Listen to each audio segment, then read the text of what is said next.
Salut les parents! Je trouve intéressant de parfois me poser la question de mon objectif en tant que parent, de ce que je souhaite pour mon enfant, ce que je souhaite lui offrir, non pas d'un point de vue matériel, mais au niveau des valeurs à transmettre, de l'état d'esprit ou des qualités que je souhaite cultiver en lui. Peut-être que c'est aussi votre cas. Alors dans cette vidéo, je ne vous propose pas d'acheter quoi que ce soit, je vous propose de cultiver chez votre enfant les valeurs qui font sens pour vous et je vous donne de la matière à réflexion.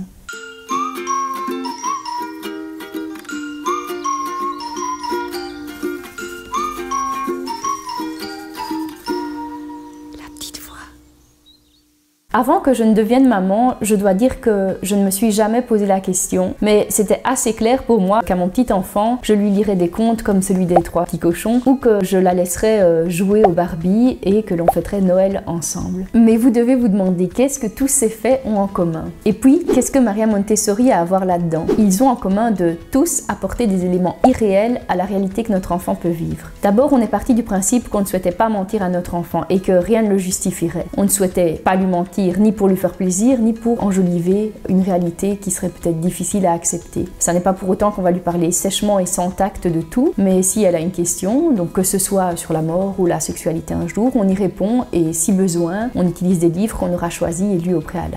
Alors autrement dit, on va proposer à notre enfant la réalité de ce qu'il peut vivre, de ce qu'elle peut vivre. On ne lui proposera donc a priori pas une histoire avec un loup qui se brosse les dents, ni un lapin qui s'habille et parle comme un être humain, et c'est clairement dans la lignée de la pédagogie Montessori. Revenons maintenant sur quelques grands principes et grandes idées de la pédagogie. Maria Montessori part du principe que l'enfant, avant ses 6 ans, va, grâce aux expériences sensorielles qui se présentent à lui, se concentrer sur une immense tâche, une grande tâche qui est de construire mentalement sa réalité, la conceptualiser le monde dans lequel il vit et en tirer des grands principes. Par l'observation, il apprendra la loi de la gravité, les objets tombent, il se rend compte aussi que les rennes ne font pas partie des animaux qui savent voler et que les lapins ne pondent pas des œufs et encore moins des œufs en chocolat. Alors pour l'aider à conceptualiser ce monde, le rôle de l'adulte ou de l'enseignant, du parent, selon Montessori, est d'offrir à notre enfant un environnement qui pourra l'aider à cette grande tâche qui va occuper toute sa petite enfance. Parfois, en tant que parent, on pense qu'il est intéressant d'aider nos enfants à développer leur imagination. Alors on leur permet de regarder des dessins animés de Disney.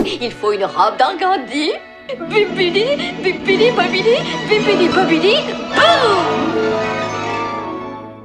On leur raconte des histoires avec des fées et des super-héros qui volent, ou on leur raconte qu'un Père Noël est venu leur apporter des cadeaux pendant la nuit. Mais la grande distinction que fait Montessori est que ce n'est pas leur imagination qu'on travaille, c'est leur crédulité. On ne leur propose pas de développer quoi que ce soit qui sortirait de leur imagination, on leur propose de croire en quelque chose de statique, car déjà imaginé par quelqu'un d'autre, et d'ailleurs quelque chose auquel on ne croit même pas. Ce sont des récits irréels qui vont altérer leur perception du monde réel, qu'ils s'efforcent de maîtriser depuis qu'ils sont arrivés sur Terre. Alors, vers 3 ans, on peut déjà voir apparaître chez l'enfant qu'il arrive à distinguer ce qui ressort de la fantaisie de ce qui ressort du réel. Pour autant qu'il ait pu en faire l'expérience ou pour autant qu'un adulte ait pu lui expliquer ce qui était vrai du faux. En effet, l'enfant va vite se rendre compte que l'adulte a une plus grande expérience au niveau sensoriel et il va facilement s'y fier. C'est de cette façon que Maria Montessori va fustiger cette façon de tirer profit de la confiance qu'a un enfant envers nous pour lui inculquer des concepts qui ne sont pas tirés de la réalité en lui faisant croire que ça l'est. À partir de 6 ans, Maria Montessori considère que l'enfant a suffisamment acquis de concepts tirés donc du réel que pour que le parent puisse mettre à sa disposition des récits fantastiques. Dans la pédagogie, on va assez rapidement, en fonction de la curiosité de l'enfant et selon sa maturité, lui laisser apprivoiser des objets qui pourraient être dangereux tels que certains couteaux de table ou des allumettes sous surveillance et en leur expliquant bien la dangerosité.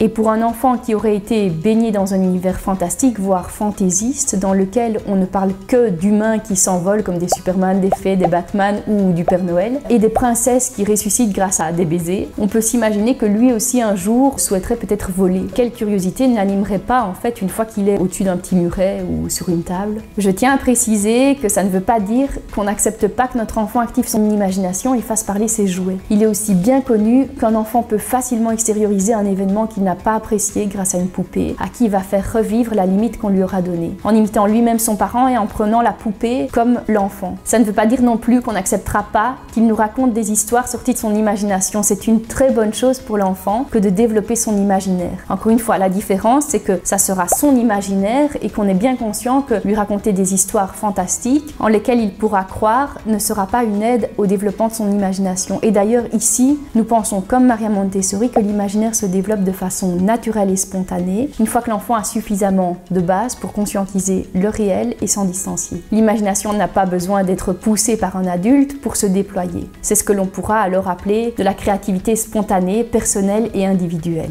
Et à ça, je voudrais ajouter deux choses. Donc d'abord, vous indiquer qu'à la maison, malgré cette conscience, nous ne sommes pas super stricts. Si dans un livre, il apparaît un élément anthropomorphique, donc où un animal va avoir certaines caractéristiques humaines, on ne va pas le brûler à tout jamais. S'il y a un livre qui ne respecte pas cette pédagogie que je viens de vous expliquer, mais qui plaît énormément à notre enfant, on va le garder dans la bibliothèque parce qu'on sait que c'est peut-être ce livre qui va lui donner envie certains soirs de lire et que sans ce livre, elle n'aurait peut-être pas lu et j'aime l'idée d'encourager cette activité. Ou bien si j'entends parler d'un livre avec une morale intéressante, pour autant que j'accroche vraiment, je ne vais pas hésiter à l'acheter, même si ce sont des lapins qui parlent et qui s'habillent. Je regretterais cet aspect, mais je sais que rien n'est tout noir ni tout blanc. Et le second point, c'est que chez nous aussi, on a à cœur de célébrer la vie, le retour de la lumière comme c'est le cas pour Noël et la renaissance de la nature comme pour Pâques. Je dirais que l'on tente de redonner du sens aux fêtes et de les rendre plus simples, moins basées sur le consumérisme, mais plutôt sur une reconnexion à soi, à l'autre et à la nature. Je pourrais vous expliquer notre façon de célébrer en famille et notamment vous partager les dates de ces fêtes que l'on a choisies en fonction des cycles de la nature. Donc pour répondre à la question que je vous posais en début de vidéo, quel est notre projet en tant que parents, quel est notre objectif? J'en profite pour vous rappeler rapidement que c'est une question toute personnelle et qu'il n'y a aucune bonne ni mauvaise réponse, mais simplement une réponse adaptée à votre famille. Chez nous,